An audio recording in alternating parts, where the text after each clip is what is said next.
Our planet's beauty is undeniable, but it faces a growing threat: plastic pollution. Discovered in 1907, plastics have become the cheapest items for household and industrial use. Each year, over 380 million tons of plastics are produced, with about half of them designed for single use. The single-use business model of plastic production has contributed to the enormous threat of plastic pollution our environment currently faces. A quick glance at any dump site will reveal the sheer magnitude of plastic pollution. It is a problem that affects us all as individuals, communities, and the ecosystem at large. Widely marketed as a cheaper alternative to glass and metals, plastic pollution now has devastating consequences on the environment, infiltrating drainages and waterways, triggering floods and causing land degradation. We have to start from the behavior of people. How do people dispose waste, and how do they do that in a way that contributes more to the plastic pollution that we have? I think Nigeria generates about 2.5 million tons of plastic waste a year, and about 88% of that are not recycled. So it is not so much about the fact that people are polluting the environment with plastic. It is much more about the fact that when people don't even know that the waste contributes to messing up with the environment. It's much more because we've not been able to educate people about the link between their behavior in terms of the way they dispose waste and the environmental crisis that we have today, and how that also affects biodiversity.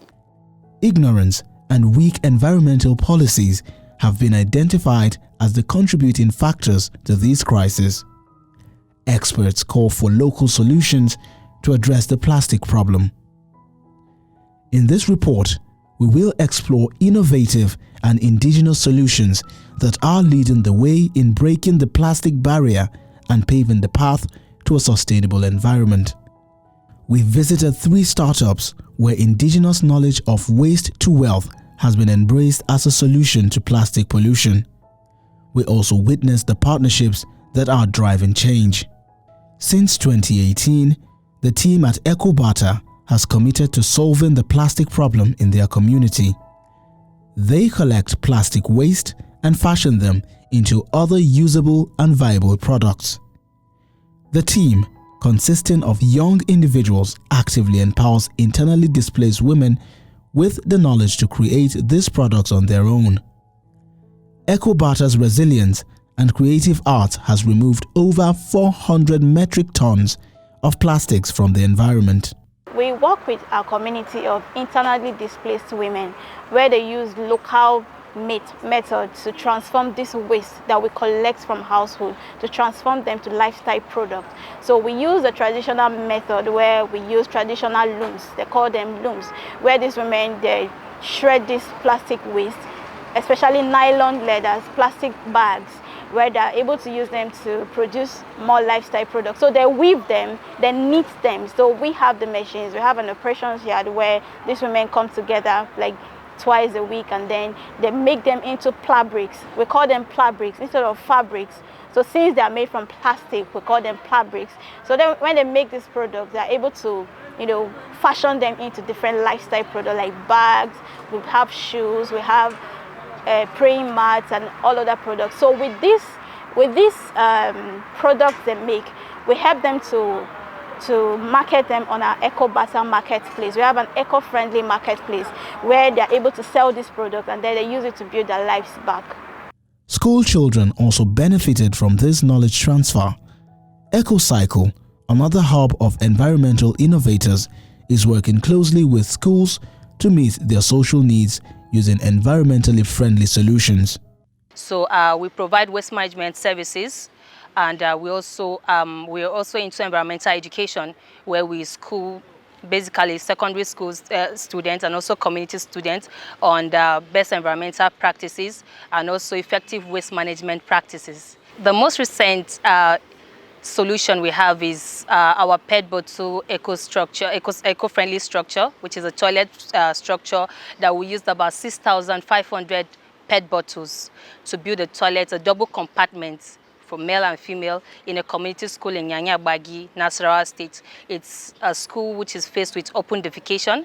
We found that they don't have the facility the students would need to convenient themselves each time they are pressed. So we thought of addressing the issue of plastic pollution, which was a prominent issue in this community, as well as addressing the issue of open defecation.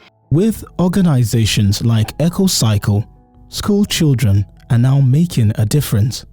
Our students have been having this series of lectures about global warming, how to dispose waste and all. To dispose them is always very difficult. So we can make the best use of it. It's a continuous one, and every day as the students are coming in and some are going out, they bring in new ideas because the use of plastic is not ending.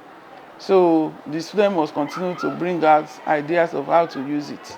Like EcoBarter and Ecocykle, the team at Impulse Recycling has merged indigenous knowledge with a scientific approach to find solutions that are improving the value chain of plastics.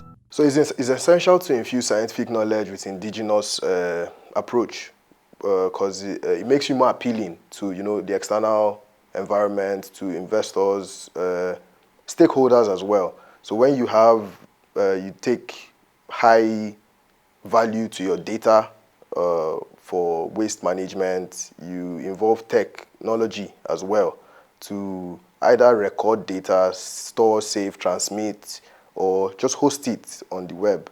That can put you in a different class where you attract opportunities, you go on to get benefits as well, recognition, and like I mentioned earlier, carbon credits. We believe that in having a model where people benefit from recycling or benefit while recycling, we're able to, do something in the circular economy that makes people and their mindset regarding waste evolve to know they can generate wealth from what they did not find to be valuable.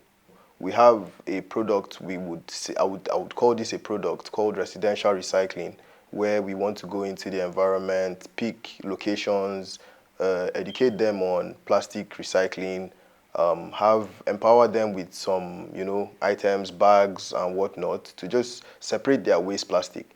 So you see, if the government enforces this as a strategy to curb pollution, plastic pollution on landfills and waterways, then you can see it makes work for us. It sort of supports the work we do, and it disseminates this knowledge in a faster way.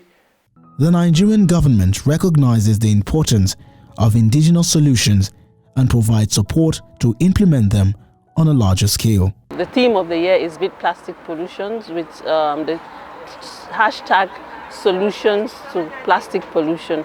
So we looked around and found out who are the partners that we can partner with that will bring into solutions of plastic pollution.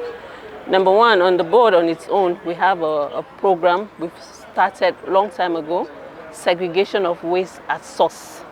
We encourage households to segregate their waste, recyclable from organic waste. We have what is called a blue bin program. You put in your waste, your plastics in those bins, then we come and collect them and we give it to recycling companies. That's why this year we want the recycling companies to come along with us and then partner with us in curbing this menace of plastic pollution. From handmade plastic fabrics to community-led waste management systems, indigenous solutions inspire change and lead the way towards a plastic-free future.